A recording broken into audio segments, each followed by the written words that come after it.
there, Skye everybody. Welcome to today's Skye Station stream. First and foremost, how is the audio sounding?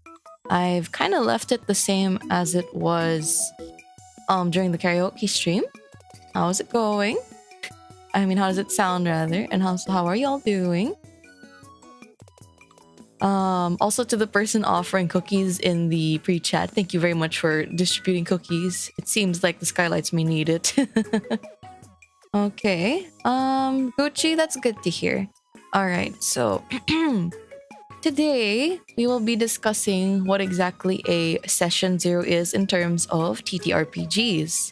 So a TTRPG, for those who are not familiar with that, is a tabletop role-playing game. And I personally have experience with a lot of homebrew campaigns being run by my friends. Oh, and I just realized I should probably write this down. Give me 1 second. Hang on. Alright, so where... hang on, 1 sec. Oh, there it is. So TTRPG. TTRPG. So that's a... Oops. Tabletop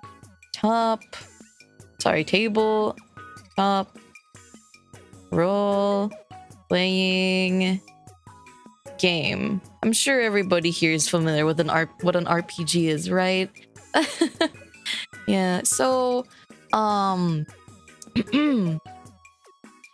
was I going to say? So for those of you who are very uninitiated, just in case if we have any, newcomers to this entire genre in general, this is where you take on the role of a character, usually one that you build yourself, though sometimes you can play a role that is pre-made, depending on your preferences. So, what's the easiest way to describe this?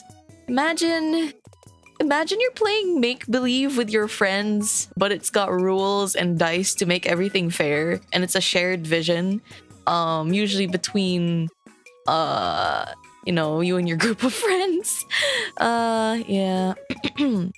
So, session 0 for a tabletop RPG, that's session 0 is usually where you discuss the rules of the campaign, and aside from that, you also, you kind of like get a feel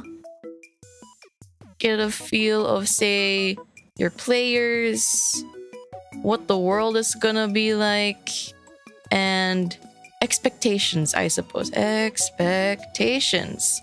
Because knowing what it is that your players are expecting, and I guess what your DM is expecting, and getting everybody on the same page is very important in terms of having a good and fun campaign. For example, if half your party wants to go with leveling up through experience, but the other ones want to go through milestone, those are two very, very different ways of playing the game, and I've experienced both firsthand. So, friends tutorial, in a way, more like, just getting to know what everybody wants and thinks, right? Because I'm sure that everybody's familiar, or at least familiar to a degree with their friends, right? Warhammer and D&D are the only ones that I know. There are many tabletop RPGs. I've only personally played D&D because that's what mainly my friend group plays. But there's stuff like Pathfinder. What's the other one called? Wait, yeah, of course, Warhammer is also a tabletop RPG, though it's very different because the scale of a Warhammer campaign is usually that of an army versus, say, in D&D where you're like playing as one person in a party with several different players. Yeah. Important to find out what kind of violence or sexual content to expect in general decorum. Yeah, for example, if your players are not comfortable with this certain type of topic, you take note of that, and of course you make adjustments to suit everybody in the campaign. And of course, if there are things that you don't agree upon, the players are not obliged or required to stay, Let's see. I really want to play the Expanse TTRPG, but I don't know any other Expanse fans. The Expanse, huh? That's the first time I've heard of it, actually. I definitely want to try more. It's just, you know, it's getting the entire group to start trying it out together, which is a bit of a struggle because, you know, everybody's gonna have to learn the different systems. I know that a lot of them aren't that different from each other, but, you know, they're still that like, oh no, I'm lazy. I don't wanna learn this new thing. Stuff like that. I've been thinking about homebrewing my next game, but I haven't settled for anything. Oh god, the thing about homebrewing is that there's so much you can do. Because you can literally just make up a story on the fly and then that can be your campaign, honestly. I guess from what my friends have told me, how do you say? Making a document is very important. And usually, when you do make a document of like outlining, like making an outline of the general plot, of course, you don't want to go into detail because you don't want to spoil your players, right? Usually, you will discuss that outline with your players and, you know, give them the general gist of how it's gonna go. For example, sometimes you can say that, oh hey, this campaign is more stealth focused, or perhaps this campaign is more world grand journey focused, or perhaps you have a campaign that is more character interactions focused. These are all very different ways of playing D&D and or any TTRPG, honestly. And you can the beauty of it is that you can play these games in pretty much any way you want, because the rules are, how do you say, formal suggestions. You don't necessarily have to follow these things. And technically, you can play a TTRPG without any system in mind. You can kind of just make your own, though. That's kind of tedious. Yeah. Let's see.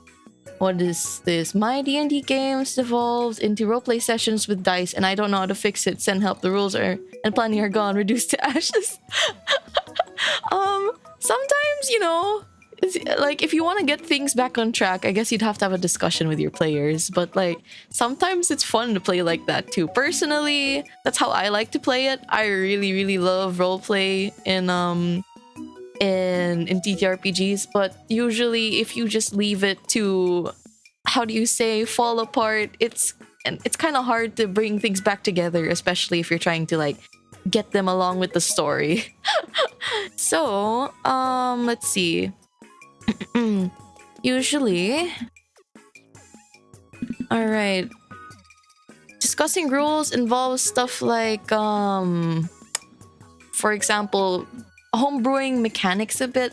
We have in our friend group this one mechanic called cinematic advantage. So like, for example, home brew rules, bending the rules, etc, etc. So like, we have this thing called cinematic advantage that if you describe something very thoroughly and if it's really cool, you might get either like an advantage on your roll, which is basically you get to roll your dice again, and then you get to use that instead of what you originally rolled if it's higher. And things like bending the rules, for example. If you don't like how healing potions work in the system that you chose, you can, you know, fix it a little bit to suit your players' needs. I know that in our campaigns we often change the way fear works, I think, because we don't like how fear works. Is there any round that never homebrewed something, as in round of like a group of like a campaign that I went through? We have gone through like Curse of Strahd. What else have we done? I think Dragonlance, yeah, but I didn't stick around very long for Dragonlance, and the Curse of Strahd one ended up being too hard, so we kind of only had like 2-3 sessions.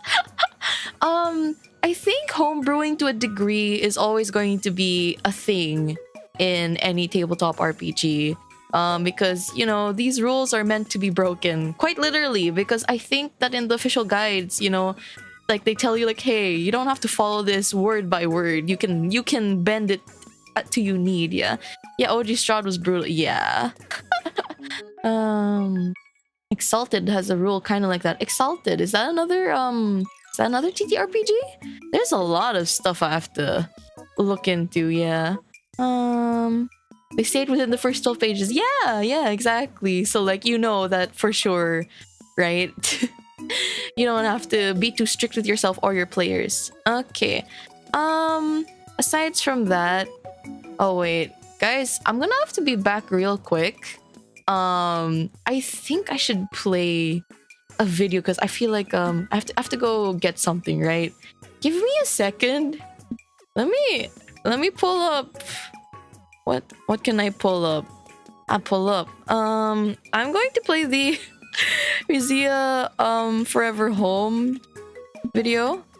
So I think, yeah, I can play this. All right, so I am just going to leave you guys with this for just a sec. Where is my capture of my... Are? One sec.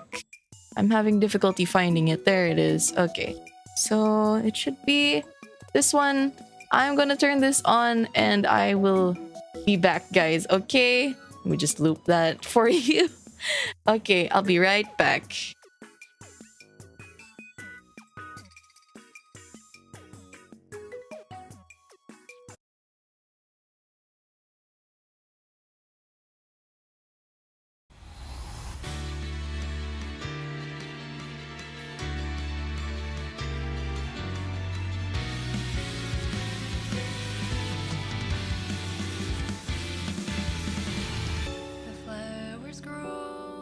Till the ground is tinged with snow, but in our hearts the scenery is evergreen. Our dreams the grass, where the sands of time don't rest, until they sink and settle quietly, finally down under the sea. Come with me, the place we'll claim as our own, and we'll see underneath the sky beautiful. Stop searching, 'cause you have the key. Finally found eternity. Let's start endlessly wandering, and wondering if and when. Right now when you look in my eyes, something more than real comes to life. And now that I know that you're with me, there's a spark in the dark and a fire in my heart, and a place I'll call our own forever home.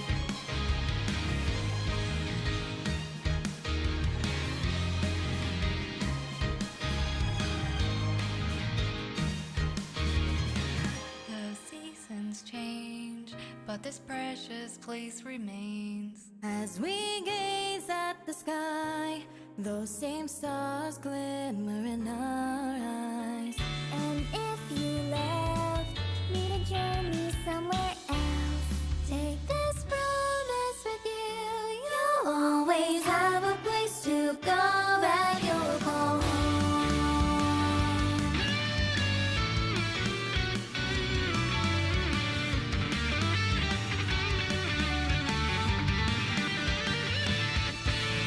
Dance and sing, harmonize with spirits and the planet. Rest your wings, take a breath and go lose our freedom. Where can you see? Stop searching, 'Cause I hear and we finally found eternity. Why start endlessly wondering and wondering if we met? But now that you're holding my hand, I truly believe that I can trust you. Do you feel when you're with me? There's a spark in the dark and a fire in our heart, and a place I'll call our own forever home.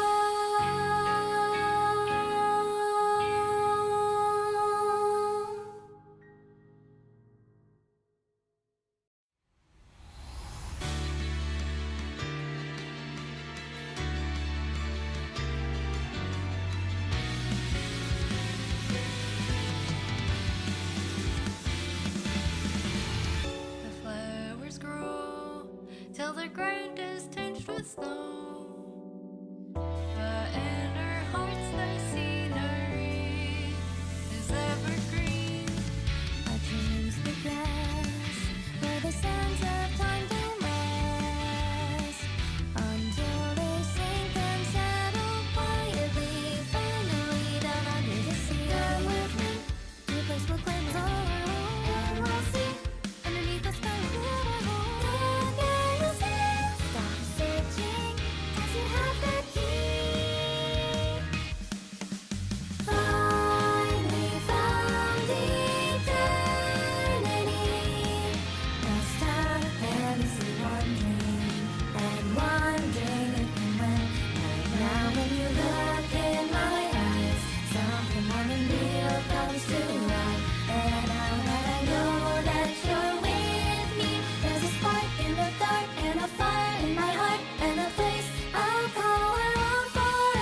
but this precious place remains. As we gaze at the sky, those same stars glimmer in our eyes.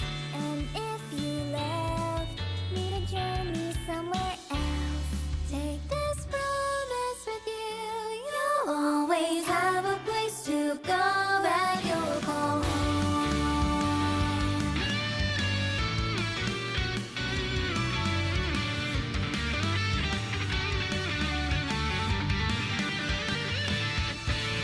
Dance and sing, harmonize with spirits and the planet. Rest your wings, take a breath and know you lose our freedom. Where can you see?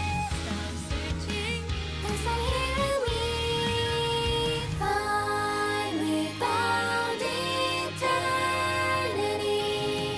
Why start endlessly wondering and wondering if we meant? But now that you're holding my hand, I truly believe that I can trust you. Do you feel when you're with me? There's a spark in the dark and a fire in our heart and a place I'll call our own forever.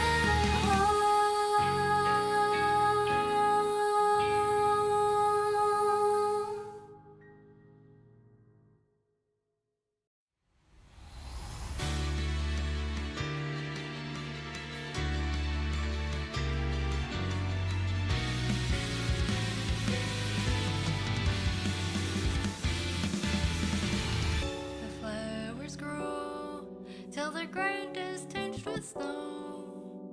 In our hearts the scenery is evergreen. I change the grass for the sands of time to rest until they sink and settle quietly, finally down under the sea. Come with me, the place we'll claim as all our own. And we'll see underneath the sky we'll build our home. Look and you'll see. Stop searching, 'cause you have the key. Finally found eternity. I start endlessly wondering and wondering if and when. Right now when you look in my eyes, something more than real comes to life. And now that I know that you're with me, there's a spark in the dark and a fire in my heart and a place I'll call our own forever home.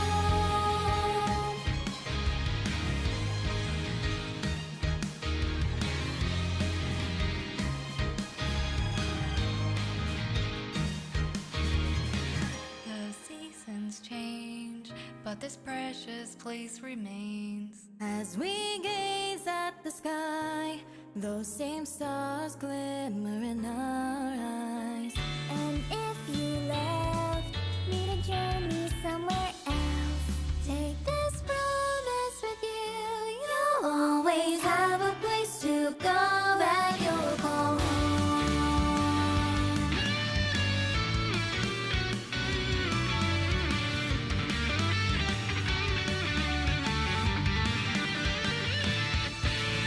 Dance and sing, harmonize with spirits and the planet. Rest your wings, take a breath and know you lose our freedom. Where can you see?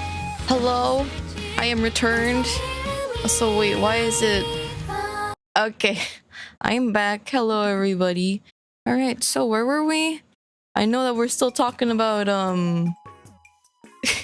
we're still talking about D&D sessions, right? I'm pretty sure that's what we were talking about, isn't it? Okay. All right. Let me just close my browser first. Give me a second. There we go. All right. Ahem. Okay, so homebrew rules. All right. So with homebrew rules, what were we even talking about in homebrew rules? Oh my god, why can't I remember for the life of me? I think we're already done talking about bending the rules and homebrewing stuff. Homebrewing, by the way, again, for those who aren't familiar with TTRPGs, is basically making stuff up to your own preferences. For example, homebrewing your own potion that, like, say you want a potion that makes you breathe fire. I don't know if that item actually exists in any of the Is there another way to refer to them aside from just calling them TTRPG, by the way? Like, systems, I guess. Okay, I'll be referring to them as systems, yeah. Using a system to play a game out of design scope is usually not a good idea. D&D is for fantasy. If you want to play sci-fi game, then pick a system made to do that. Same with any other genre. That is true. But I do think there is a degree where you can bend it to the extent where it can accommodate different kinds of genres. Also, Danny Mala Smoothie, thank you so much for joining memberships. Welcome to the Silver Ravens. Like, I've had like maybe 2 or 3 D&D campaigns wherein we're playing in a sci-fi setting, or either sci-fi or a modern day setting. Yeah. So, let's see. The old tabletop fizzle rizzles. The fizzle rizzles. I am not familiar with that. Yeah. They're also called pen and paper games sometimes. Ah, yes. Back in the day when it only used to be on pen and paper. Let's see.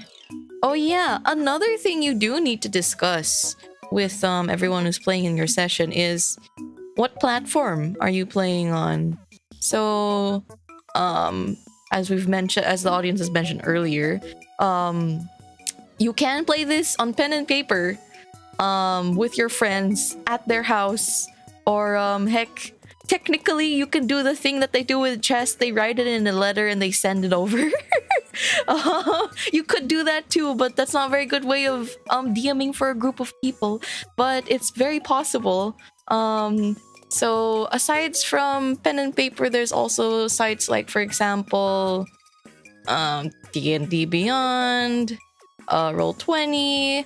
There's also like game-like platforms on Steam and like other sites, I believe, where you can have a group of people inside an instance room, and then you can kind of like DM for them through there.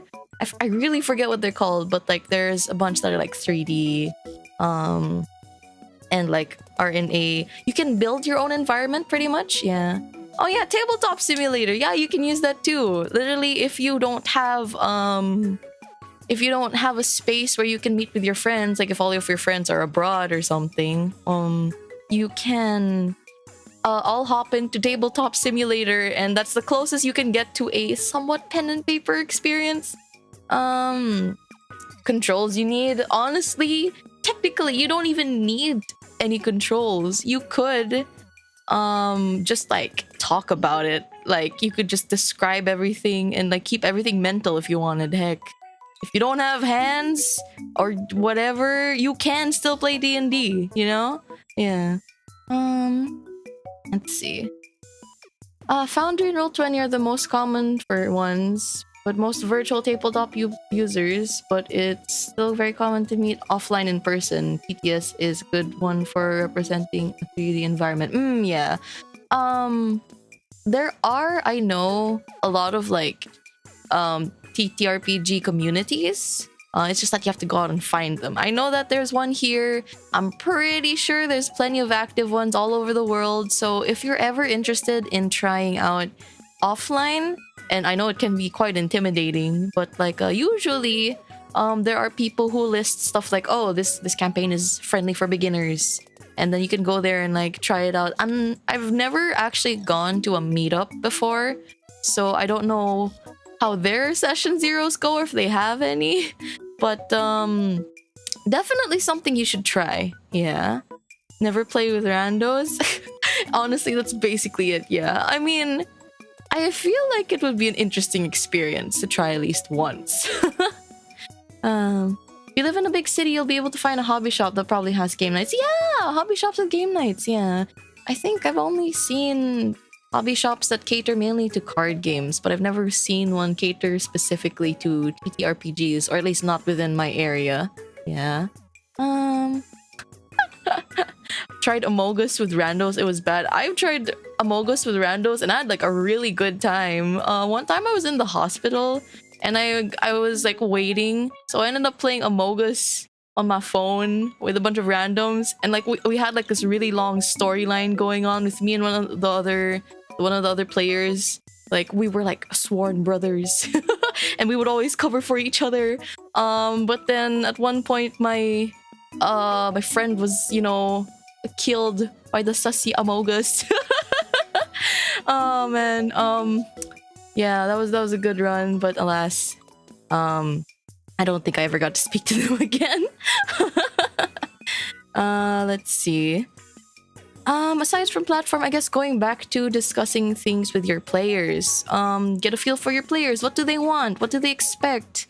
After you've described the outline to your players, what do they think your campaign is going to be like, and what would they like to see? And for example, if you've ever had previous campaigns with these players, because usually, people play with their friends and they play different campaigns with same friends. What did they like about, say, maybe one of the previous things that you did that they'd like to see again this time? Or maybe they have critiques and suggestions on how it could possibly go. Of course, nothing is super set in stone because, again, you haven't exactly started the campaign. So usually stuff like critiques can come along as you go along your story. Yeah. Let's see. Aside from that, the world. Okay, what's the setting? What's how do you guys usually, with my friend group, they describe how you guys are bound together. For example, how much degree of familiarity do your characters know each other? For example, have you all just been on a boat together on the journey there? Are you familiar with just each other's names? Or perhaps are you a band of adventurers who have stuck with each other through thick and thin? Stuff like that. Also integrating, for example, usually session 0 is where you give the idea of your player character to your DM. Sometimes you either make it during it or after it, but usually if you make it during session 0, sometimes the DM will try to, how do you say, integrate your character's backstory into the world, or ideally you'd want a background that meshes well with the world.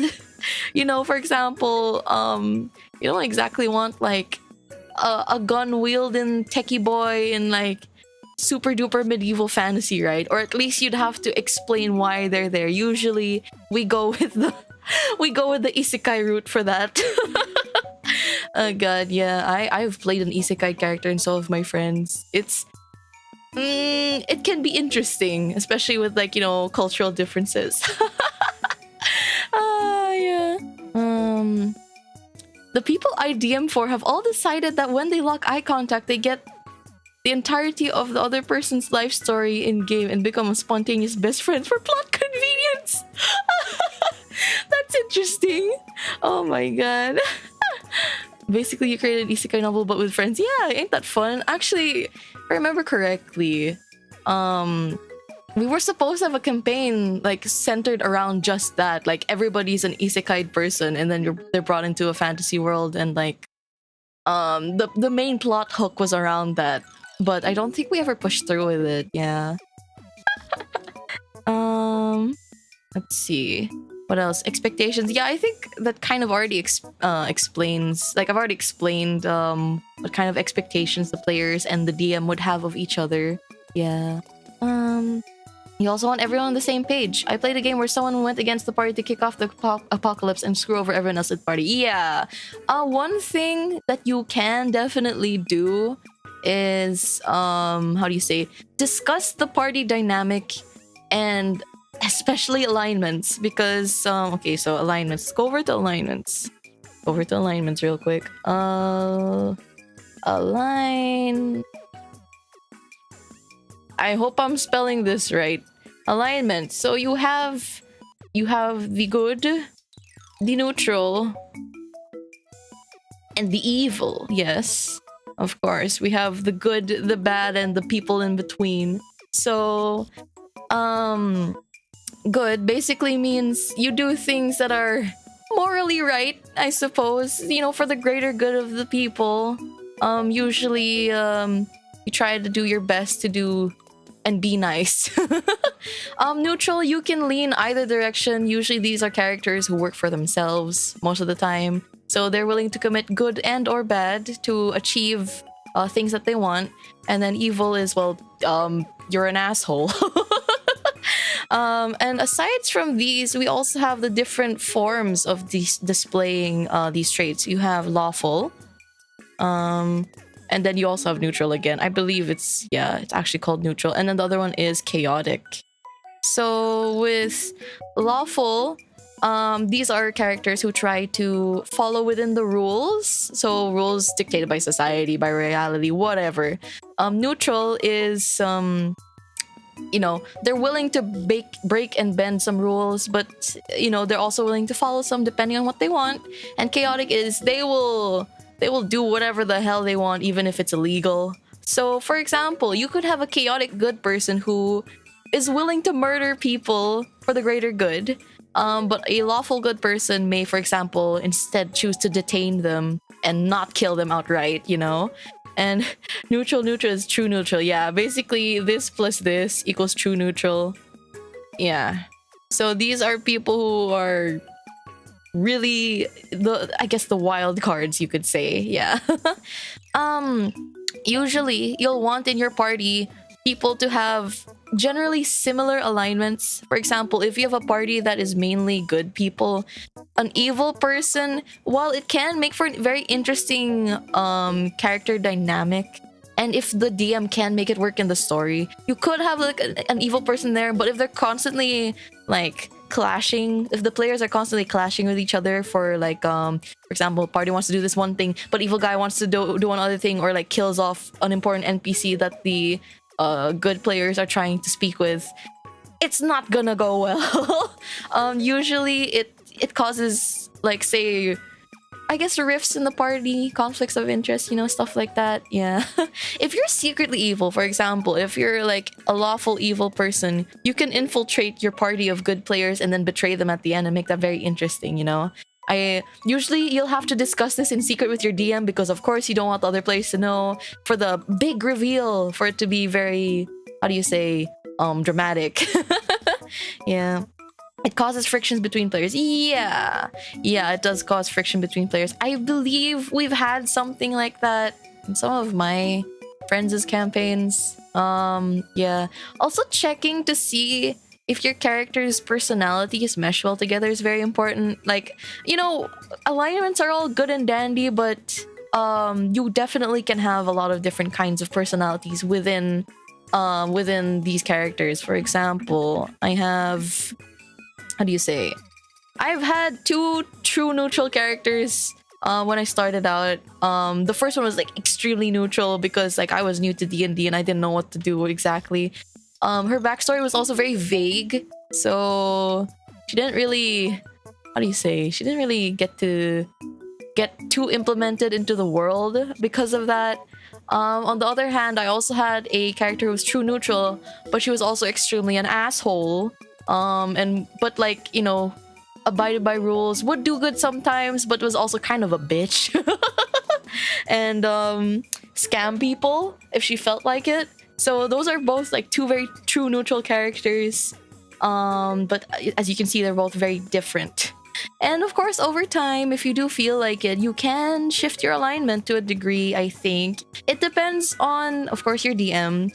For example, if alignments are a hard set thing for your DM, that's their home rules. You can discuss it with them, of course, but like usually DM has the last say, the final say. But in like my friend group, for example, we can freely discuss with the DM at any time and like say like, hey, I feel a little chaotic today.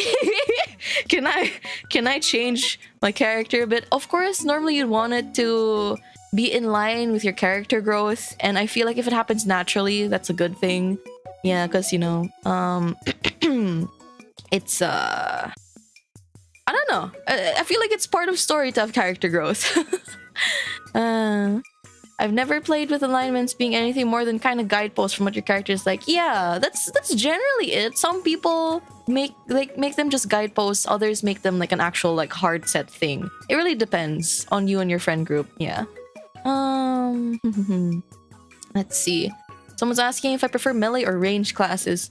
So far, I have played The most I have played is Fighter and Sorcerer. I guess Sorcerer can be counted as ranged, right? It feels nice to be able to hit things from far away. But I also like being able to hit a lot up close as a fighter. Yeah, Sorcerer, I barely. I chose Sorcerer as my very first class, actually, because I thought magic would be cool. Because I also thought that looking at Wizard, because my other friend played Wizard a lot, it would be too overwhelming for me because there's so many spells that you can prepare. Each character class has a lot of like different quirks to them. Speaking of classes, this is also something you'll need to discuss with, you know, people on session 0, I believe. Normally, what we have is a section where we discuss our party composition. Like, for example, it's a party composition. It's very different if you have a party full of, you know, fighters. I think does this look like a sword? Give me a second. Okay, like this. Versus if you have a party full of, you know, like with a more balanced a more balanced set of players, if you will. Let me just draw a really funny bow and arrow. Wee. All right, so yeah, if you have 4 DPSs and nobody to support you, like through healing or buffs, your campaign is gonna go very differently. Yeah, balance is usually good.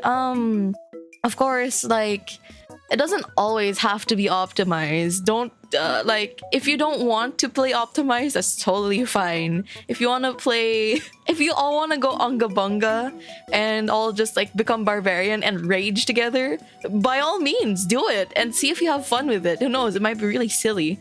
All druid or get out. Same class party is actually interesting since you have limited toolsets to deal with problems when all you have is a hammer. Yeah, it forces your players to get creative. Because you all share a shared weakness, I suppose. So getting through it, getting through, say, a puzzle problem with 4 barbarians versus a party that has a sorcerer, a wizard, and a cleric, and a paladin. Who's one of them is bound to have at least a decent intelligence stat. Yeah, problem solving is gonna be very different. Oh my gosh, yeah. Of course, again, since this is the DM's campaign, they will indeed have the final say. And they can make suggestions like, hey, guys, can you please balance yourselves out? That's definitely possible, yeah. Aside from that, if you're a new player, this is usually where you learn about them. Like, for example, when I first came into my friend group and they were having the first session of our campaign, I had a lot of people explaining to me what each class does, and like they gave me like a rundown, and they can kind of give you an idea of what it's like. Of course, you'll never really know until you try it.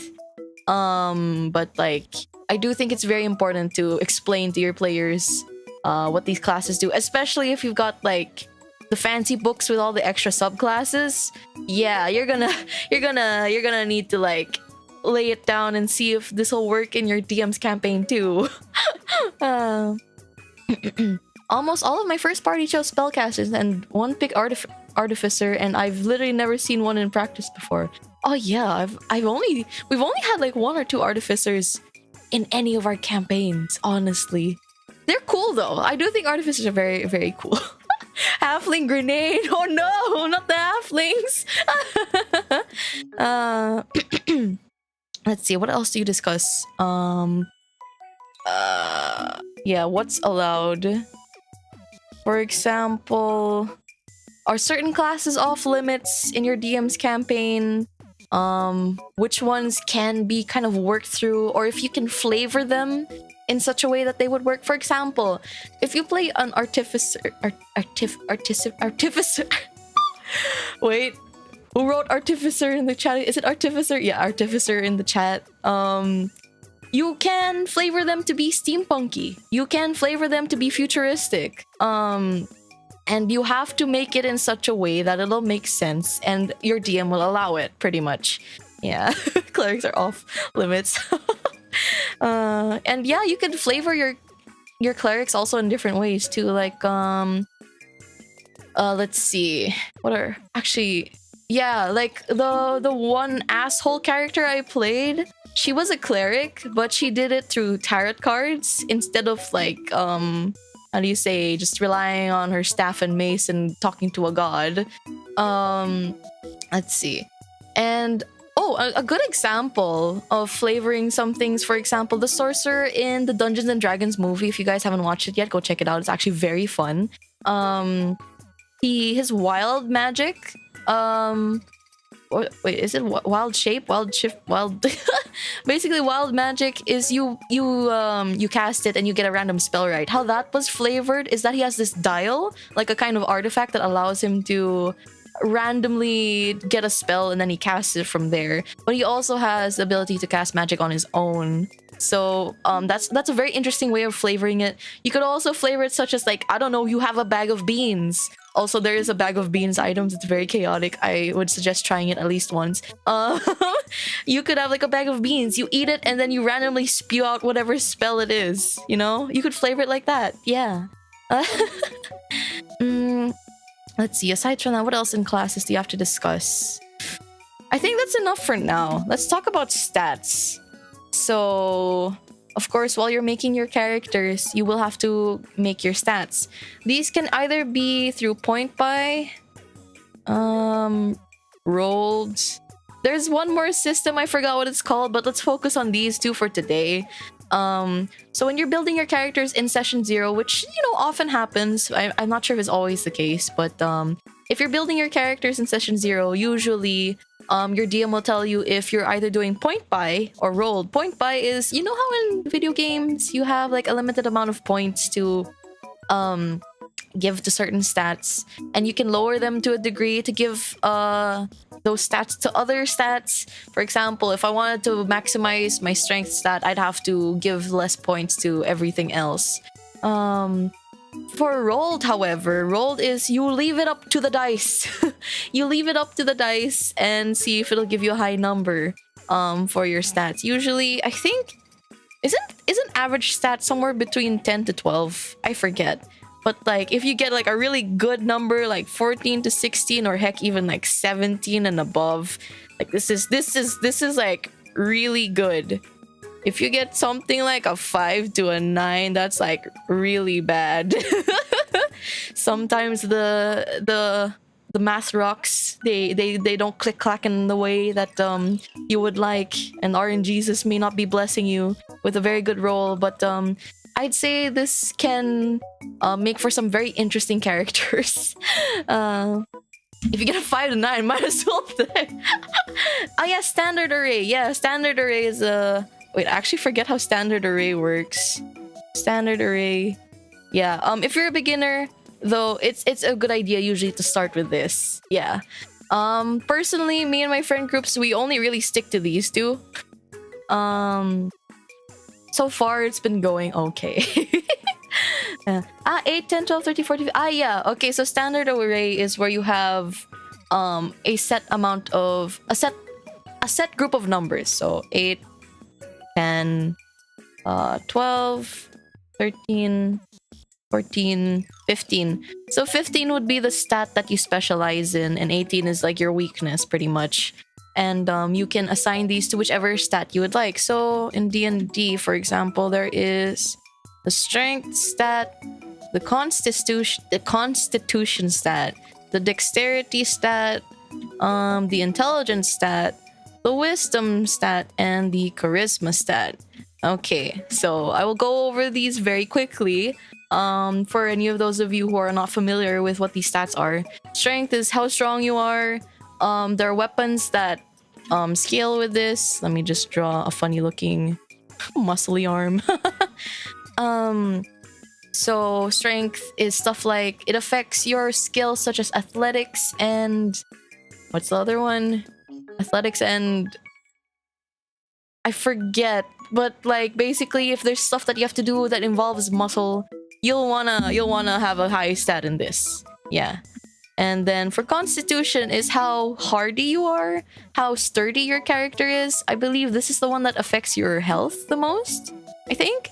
So constitution and also stuff like I'm not entirely sure, but I do believe it also goes for your concentration. So for example, if you're a spellcaster and you have to do a concentration spell, which is basically a spell that you have to focus on in order to cast it, and you can't do any other concentration spell while doing that. If you get hit during your concentration spell, for example, if I'm casting hold person, I'm not sure if that's a concentration spell, but let's just say for example I'm casting hold person and somebody smacks me right up in the head really hard for a specific amount of damage. What our rule is that you have to half that damage. Say for example they hit me for like 20 damage. God, that's a lot. So you half that, that's 10, right? And if my constitution roll is not above 10, I lose concentration on that spell, and I basically it breaks off pretty much. Yeah. Oh, so James Norland, thank you so much for the yellow super chat. Are my alerts not working? I'm pretty sure I fixed them. My first character is a Hexblade using Glaive with Sentinel and Polearm Master Feat. Oh, there it is. Thank you. I pushed with Eldrabash, stopped them moving with Sentinel, and outreached them with a Glaive. 1v1 me is a nightmare. I see, you're a min-maxer.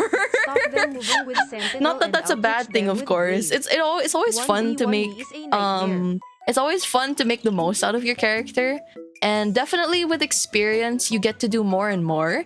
But for beginners, definitely try not to think too much into min-maxing your character. First and foremost, if you're new to it, have fun and learn it. You know, you definitely have to learn the basics first before you can output godly damage.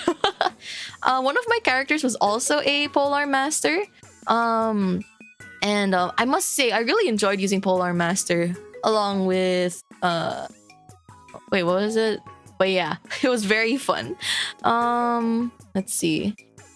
Okay, so Constitution, yeah, again, how hardy you are. I think this also involves checks against like what are the skills? I could pull up the D&D Beyond sheet right now, but like I don't feel like bringing it up right now.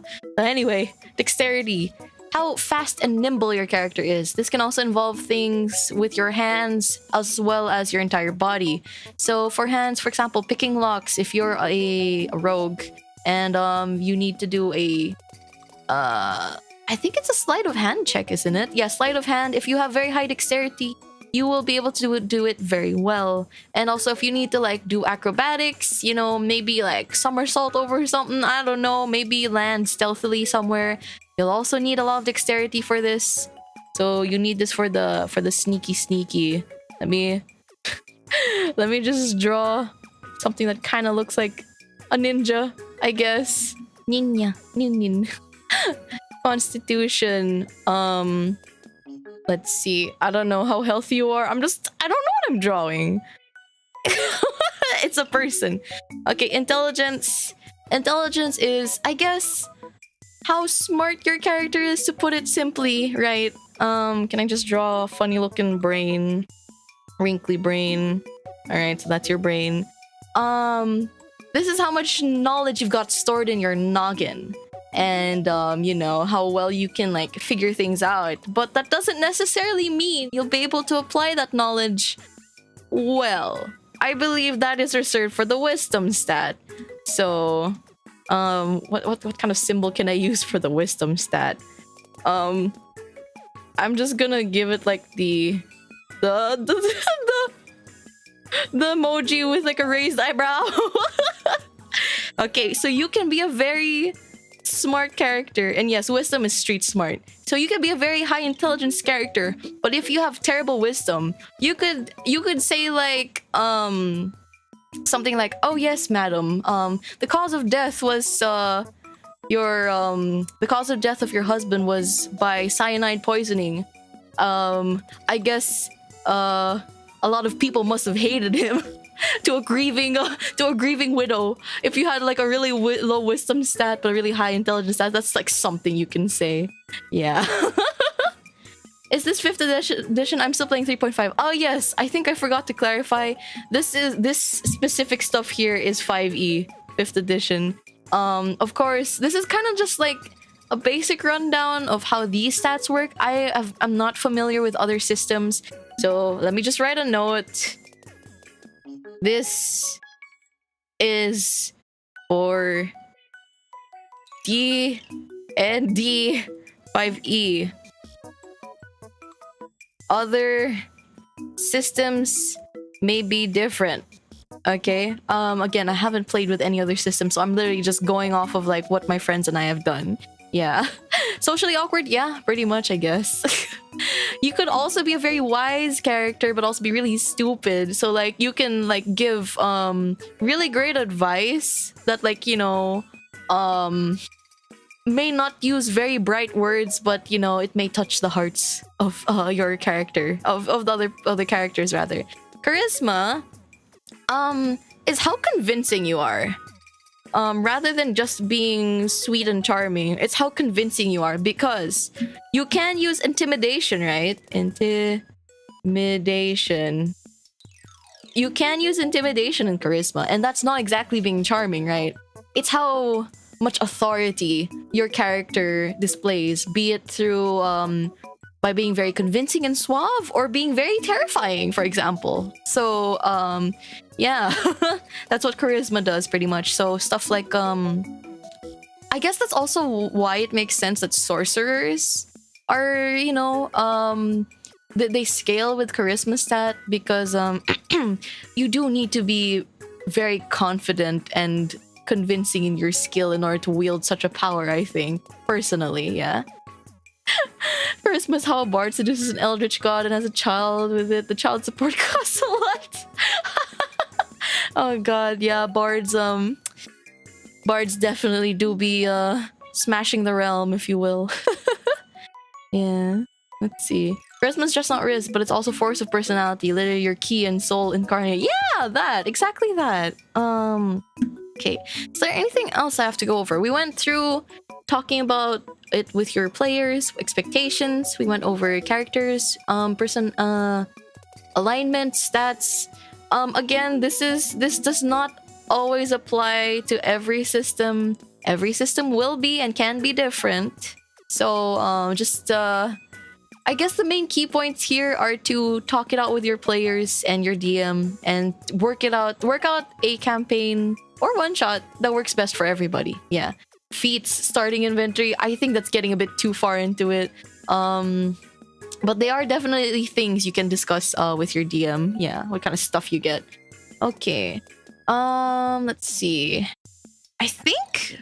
Is this the point where we go ahead and teach some words to Toro-kun? Ah, yes. Okay, so let me explain the other half of Skye Station, because we didn't do it last time. So, we have here... Give me a second. I have to draw him. Okay. So, we have here... Wait, how do I draw Toro-kun's eyes again? Something like this. And like, yeah. So, we have a friend...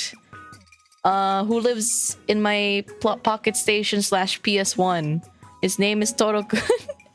And the purpose of Skye Station is that every week or so, we are supposed to teach, okay, so we have things that we've learned today, and then we get words from what we've learned today, and then we teach them to this little cat guy over here.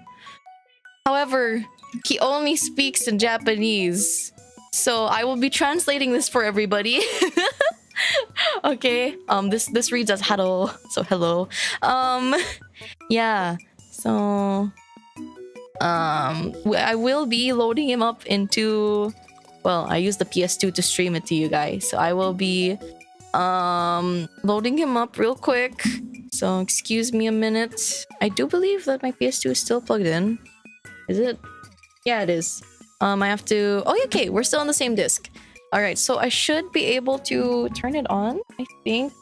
Wait, I have to plug in the energy the electricity plug for the HDMI adapter.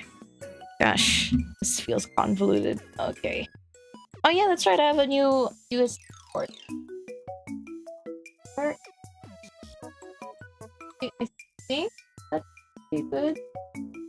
Should be supplying electricity to it. And okay, I think I should turn off. Oh wait, no, I have to turn this on first, and then I have to do a thing before I show the screen. Okay, so it's turning on. All right, that's good. And will it be displaying? Actually, there might be an issue with sound. Can I see it? Wait, let me restart the PS2. Okay, 1 second. Where is it? Doko. I believe it's this. Will it show? Is it even plugged in? I'm pretty sure I have this thing plugged in. Oh wait, it's being covered. Is it showing? Deactivate, activate. Arere, mate. I'm pretty sure everything's plugged in.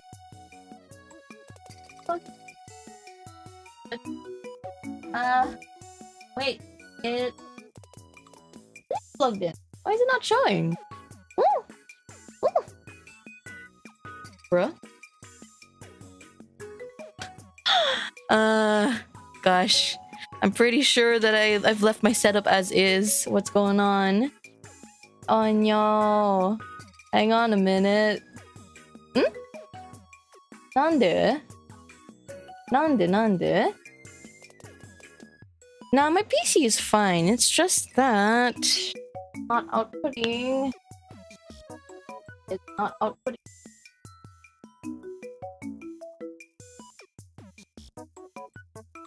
Oh.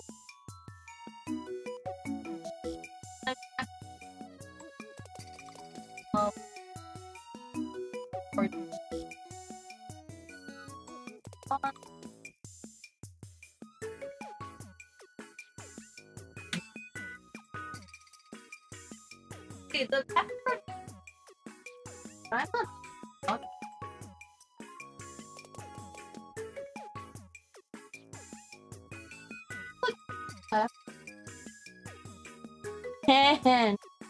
Nande?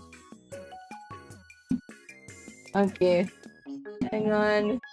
The problem with using analog. Sweet baby, Jesus. Maybe let's restart it. Man, can't even hear the old startup noises. All I can hear is the pocket station turning on. Artificer to fix it, yeah. Sky dark. Oh man. Well, yes, I have tried turning it on and off again. Okay, the thing is on. It's just not putting output. It's not giving me output rep. All right. Okay. This is how you want to play it. So be it. 1 sec.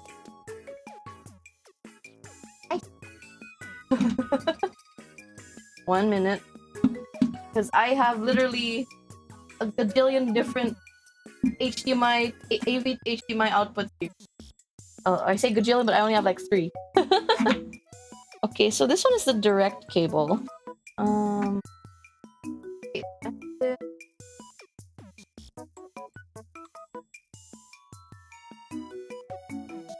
And with this cable, goes into. Are doko. Mate. Okay, the cable for this over here. And. Oh, are it? Wait. There we go. Okay, let's just plug this in over here. That's giving it power, and then where's the HDMI cable? Oh my god, where is it? Oh, there it is. Found it. Okay. Hello? Is it working yet? Nande?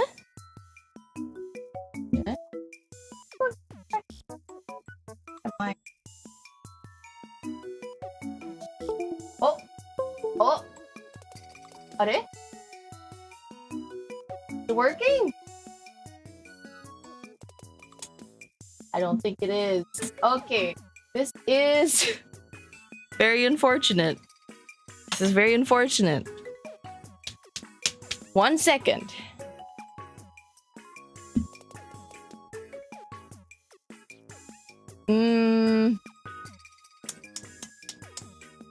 I know that the device is connected. Windows ASMR. The device is connected, everything is on and everything is running, but I just don't think that it's giving me output. It's not giving me the video output. Huh. Okay, so I think maybe discussing with Torapon today might be a bust. Might be a bust. Either that or I just have to disconnect the various different cables that I have here. Wait, which one is this connected to? Oh. Okay. Let's see. Maybe I just have to directly connect it.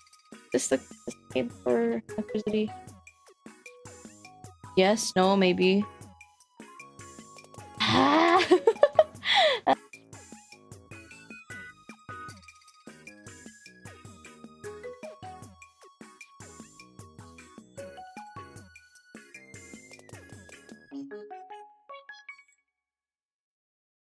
Wrong here.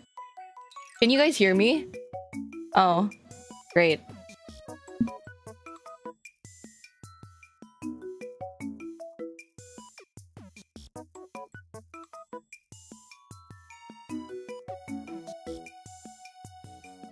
Member, I barely knew Wait, her. is it okay now? Hello? Okay, there we go. Just takes a while for it to boot back up. Also, thank you, Lou. Thank you so much for becoming a member. Welcome, welcome. Is this solving it yet? Ah, it's not solving it. Okay, alright. Okay, so speaking to Toropon today is a bust. I am very sorry, everybody. But, yeah, unfortunately, I'll probably have to solve this off stream. So for now, let's just go over to the chatting screen, shall we? Okay, let's go. Where is it?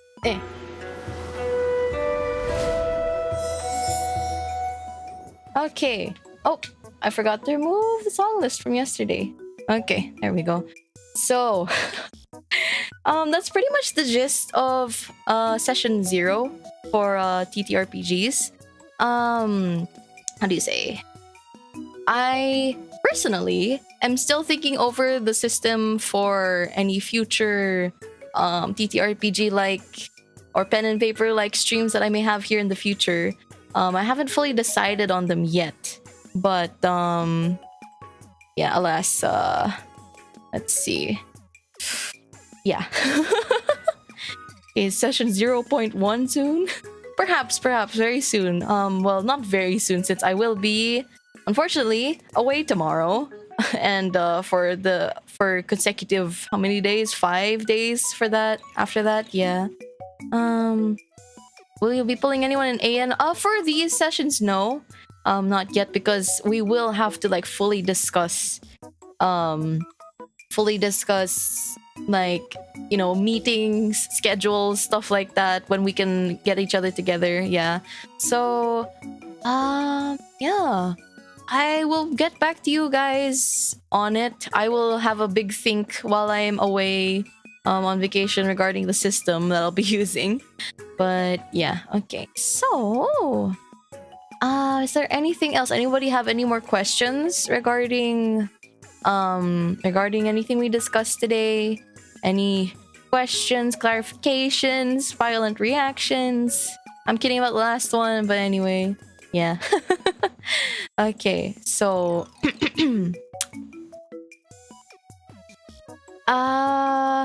what's my favorite class to play? I feel like I need to try all of them first before I can have a proper say, but I do think I have a preference to Sorcerer and Fighter because I did enjoy those the most. Yeah. Will I be discussing classes for D&D? Will I be discussing them in detail? Maybe in the future, perhaps. Yeah. Okay, not tried. I don't think I've actually tried Druid yet.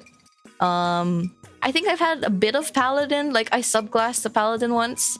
I think I'm trying out Wizard soon. I think. I'm not entirely sure. I've tried Barbarian. Barbarian was okay. It was alright. I also did enjoy playing Rogue. Rogue was nice. Let's see. What else have I tried? Yeah, I think those are the ones that I haven't tried so far. Anything else I'll mention, I have not tried it yet. Yeah. Yeah, that's it. Okay, so for any further discussions, I suppose we can save that for the actual like session 0.01. How did I get into D&D? Mostly just thanks to my friend group, honestly. They were already running campaigns. Yeah. Oh, actually with my current friend group, they're not the ones who got me into D&D first. It was actually my ex's friend group. So how do you say? I actually had my first D&D session at a convention, which is like a really bad idea now that I think back on it. So we all gathered there at the anime. It was an anime convention, so it's like all really loud and stuff. Yeah. So he brought like little map, like the DM friend brought a little map for all of us to like play through, and we were just shouting at each other on the floor of the convention. Yeah. It was very how do you say, very messy but very fun. I enjoyed that a lot. So yeah. So anyway, yeah, that's how I got into D&D. I really enjoyed it because I had a really good first session with them. And then once I moved on to my current friend group, I told them like, hey, I have experience in D&D. I really enjoyed it. And then they told me like, yeah, we do D&D sessions a lot. So that's how basically I started joining them more. And you know, I realized that I really do enjoy D&D a lot. But yeah. All right. So I think that's it for now. We can always discuss it again next time. I will go check and see who is live next and bring you guys over there. Let's see. We have here... Oh, Miss Erin is still streaming. I'm not sure what she's doing. It's a super secret morning stream, but I will raid her. So, again, thank you all so much for joining me today, everybody. Skye des, and hopefully... we'll have another discussion about D&D session 0.1. Alright, Skye everybody. I hope to see you guys again after the break. Take care everybody. Bye bye.